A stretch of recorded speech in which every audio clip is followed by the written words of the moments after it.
nelaukiu ir šildymo, ir pavasario, ir vasarą. Nu, aišku, kad kaip ir visi nelaukiam. Nelaukiam, nes gan brangu. Ne, nelaukiam. Nu, sakysiu, brangus buvo. Nes jeigu aš turėčiau radiatorius ir būčiau įjungta į sistemą, tai aš jau seniai neturėčiau ir namų pagal savo, kaip sakant, pajamas. Bet dabar žadėjo dar padidinti, tai iš vis nežinau, ką daryti. Nu, tai situacija iš tikrųjų bloga labai. Na, mano butukas mažesnis šiek tiek už draugės, tai jinai, aišku, daugiau moka negu aš, bet šiaip jeigu paimtų už kvadrato kainą, tai gan brangu. Tikrai. Nu, pas mus ten iš vis problemų yra, nes namas senas, mes gyvenam pirmam aukšte, šildymas yra tas vandeninis, bendras ir kažkas ten su vamzdžiais, todėl kol iki mūsų ateina tas karštas vanduo, tai jisai atšala. Aukštutiniuose aukštuose yra virš 20, o pas mus 16, mokam tiek pat. Nesuklysime teigdami, jog daugelis Lietuvos gyventojų būtent su tokia nuotaika laukia šaltojo metų laiko. Nuolat brangstant šildymui, poreikis taupyti tampa aktualesnis nei bet kada iki šiol. Deja, mes neturime galimybių sumažinti šilumos kainos. Tačiau, kai ką padaryti galime daugelis iš mūsų. Jau dabar. Tiesa labai paprasta. Daugelis gyvename senosios statybos daugiabučiuose. Daugiau nei 9 iš 10 Lietuvos daugiabučių gyvenamųjų namų statyti iki 1993-ųjų.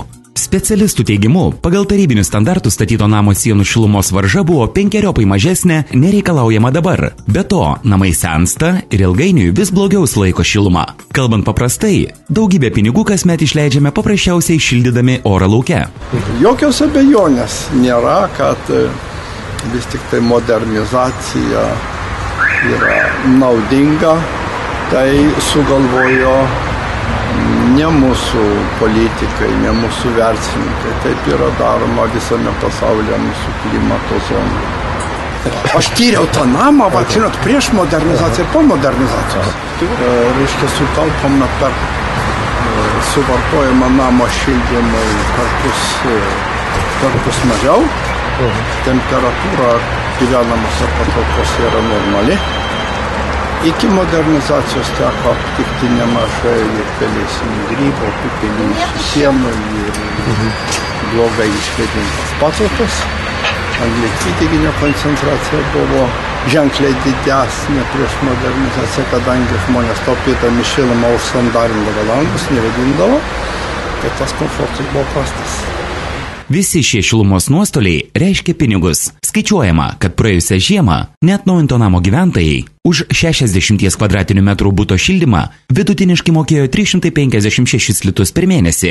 Tuo tarpu atnaujintame name tokia paties buto šilumos sąnaudos per mėnesį dvigubai mažesnės. Štai ir atsakymas, kaip taupyti. 60 kvadratų butą, tai yra 3 kambarių butas, per 12 kalendorinių mėnesių išlaidoms už šildymą buto, laiptinių šildymą, gyvatuką, cirkuliaciją, karšto vandens ruošimą užteko vidutiniškai 1000 litų.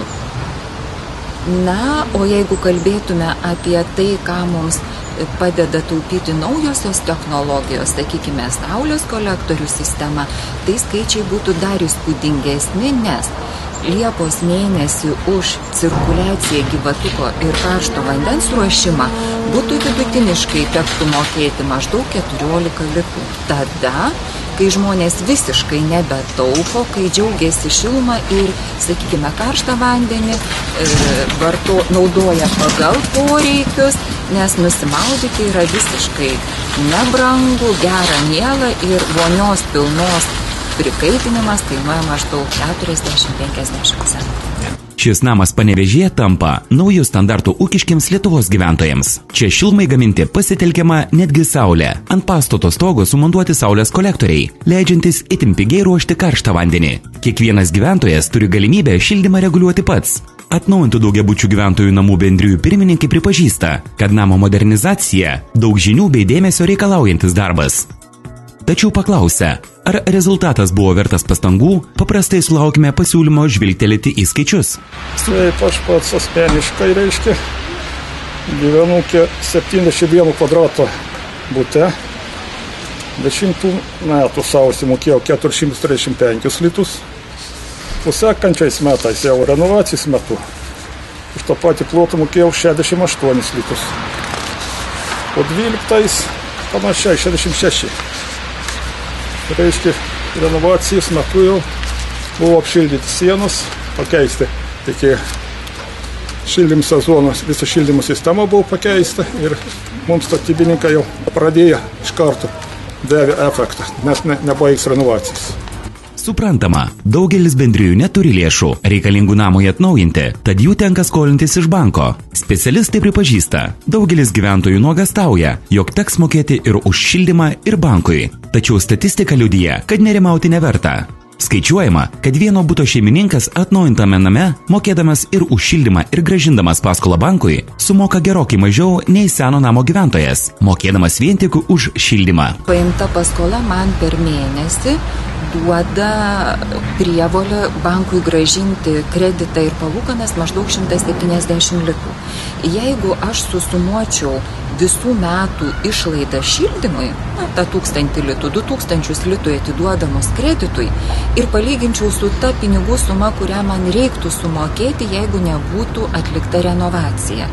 Man tuo atveju lieka dar 2000 litų mano kišenėje arba kitaip pasakius. Tada, kai paimta 26 000 litų paskola, gyvenimas per mėnesį, per metus, man grąžina 7,5% palūkanų. Seniems daugiabučiams Lietuvoje atnaujinti parengta speciali modernizavimo programa pagal ES iniciatyvą Jessica. Programa numato iki 30% siekiančią kompensaciją už įgyvendinamas atnaujinimo priemonės, didinančias namo energetinį efektyvumą. Nepasiturintiems gyventojams valstybė 100% kompensuoja paskolos grąžinimą ir palūkanas. Iki 2013 metų gruodžio gyventojams kompensuojamos visos išlaidos susijusios su projekto parengimu ir statybos techninė priežiūra. Didžiausias nenoras renovuotis, jis atsiranda dėl nežinojimo, o nežinojimas tai yra baimė. Bendrijos pirmininkas sako, aš čia renovavausi, buvau bendrijos pirmininkas, tiek įdirbio daviau, už to jokios naudos neturėjau, o mane dabar visi dar ir keikia, kaip man buvo sunku, o naudos jokios. Tas vėl nežinojimas. Šiai dienai pagal programą bendrijos pirmininkas, jisai gali gauti 35 atlyginimą, 35 centai kvadratinį metrą naudingo ploto name. Vidutiniškai pagal namą paskaičiaus, tai yra virš 1000, kartais 1500 litų atlyginimą, kurį moka ne gyventojams, o tai yra mokama iš valstybės biudžeto. Tuo būdu mes bandome suinteresuoti bendrijos pirmininką, kad jis nesijaustų nuskriaustas, o dirbtų ir už darbą gautų pinigus. Turėjau atvejį, Žirmūnų mikrorajone sutikau garbaus amžiaus gyventojų ir sako, vaikeli, sako, kad tu man, sakai, kada man atsipirks? Aš, sako, turiu įdėti savo tų litų kažkiek, ir kada man atsipirks, ašgi, sako, nedagyvensiu. Pabaigus renovaciją, jau tau atsiperka visos investicijos, nes būsto kaina sukyla gerokai daugiau negu renovuota. Tai vėlgi, jeigu paskaičiavus, jeigu mes taupome 50% už šildymą, tai mokam 6 mėnesius, tam tikrą sumą už šildymą, vidutiniškai. Ir visus metus dar mes mokam bankui paskolą, rankos darbam, kurią pasiekam. Ir tą sumą sumavus, supliusavus tos pinigų sumas, tai vis tiek yra gerokai mažiau, negu per tos 6 metus nerenovuoto susimoka už šildymą. Sutaupimas ant kelių šimtų litų vis tiek yra. Bet faktas, gyveni atnaujintam name, namas gražesnis, kokybė geresnė, turtas likvidus pasidaro, turto kaina pakyla.